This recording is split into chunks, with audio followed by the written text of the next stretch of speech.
First, Bihar की जेलों में हाईटेक सुरक्षा। 9000 प्लस नए सीसीटीवी निगरानी व्यवस्था होगी डिजिटल।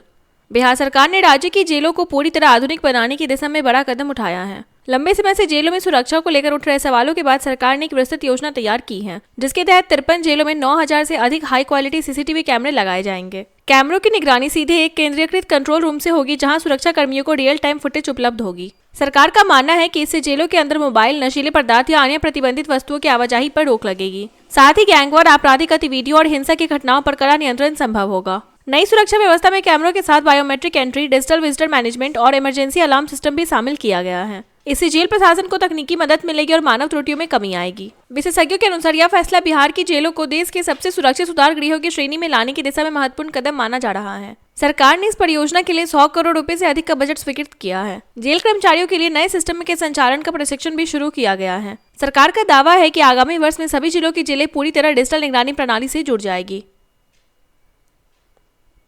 सेकंड, युवाओं के लिए बड़ी सौगात। 2030 तक 1 करोड़ रोजगार का लक्ष्य, 3 नए विभाग बनाए जाएंगे।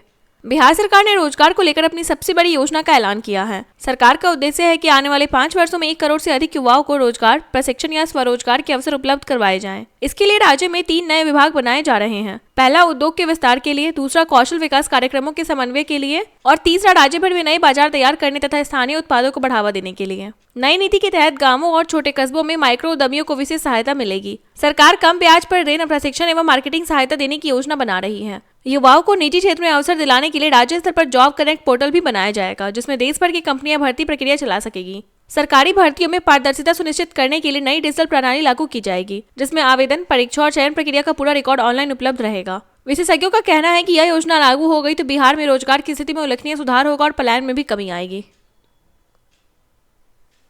थर्ड, बीपीएससी एईडीओ भर्ती का नया मौका। आवेदन तिथि फिर बढ़ी, लाखों अभ्यर्थियों को राहत।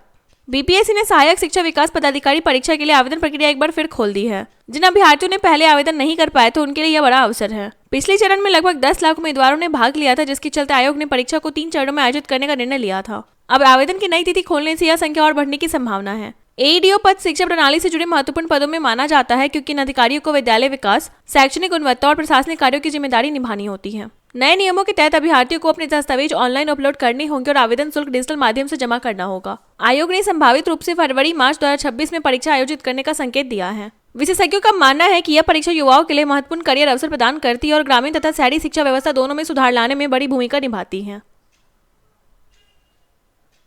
फोर्थ, पटना हाईकोर्ट सख्त नागरिक को परेशान करने पर जिला प्रशासन के खिलाफ कार्रवाई, मुआवजा देने का आदेश। पटना हाईकोर्ट ने एक महत्वपूर्ण फैसले में जिला प्रशासन को फटकार लगाते हुए एक आम नागरिक को मुआवजा देने का आदेश दिया है। मामले के अनुसार एक व्यक्ति को बिना पर्याप्त कारण के रोजाना कई किलोमीटर दूर स्थित थाने में हाजिरी लगाने को निर्देश दिए गए थे। अदालत ने इसे प्रशासनिक दुरुपयोग माना और कहा कि ऐसे आदेश नागरिक अधिकारों का उल्लंघन है। हाईकोर्ट ने टिप्पणी की कि कानून और प्रशासन का उद्देश्य जनता की सुविधा है, न कि उनकी अनावश्यक परेशानियां बढ़ाना। अदालत ने राज्य सरकार को निर्देश दिया कि ऐसे मामलों की पुनरावृत्ति रोकने के लिए सभी जिलाधिकारियों को स्पष्ट दिशा निर्देश जारी किए जाएं। यह फैसला बिहार में प्रशासनिक पारदर्शिता और जिम्मेदारी सुनिश्चित करने की दिशा में अहम माना जा रहा है। फिफ्थ, बिहार में कड़ाके की ठंड शुरू, कोहरा, पाला और गिरते तापमान से जनजीवन प्रभावित। बिहार में ठंड ने अचानक रफ्तार पकड़ ली है। पछुआ हवाओं के तेज बहाव से तापमान में लगातार गिरावट दर्ज की जा रही है। कई जिलों में सुबह शाम घना कोहरा छा रहा है, जिससे सड़क और रेल यातायात पर असर पड़ रहा है। मौसम वैज्ञानिकों के अनुसार अगले कुछ दिनों तक पारा और नीचे जा सकता है, खासकर उत्तरी बिहार में पाला पड़ने की संभावना है। स्वास्थ्य विभाग ने नागरिकों को सलाह दी है कि वे सुबह शाम बाहर निकलते समय गर्म कपड़े पहने, बच्चों और बुजुर्गों को ठंड से बचाएं और मौसम से संबंधित अलर्ट पर ध्यान दें। किसानों को भी सतर्क रहने को कहा गया है, क्योंकि पाला फसलों को नुकसान पहुंचा सकता है। सरकार ने कृषि केंद्रों से उचित सलाह देने के निर्देश जारी किए हैं। जैसे जैसे ठंड बढ़ रही है, लोगों ने अलाव, हीटर और गर्म कपड़ों का इस्तेमाल बढ़ा दिया है।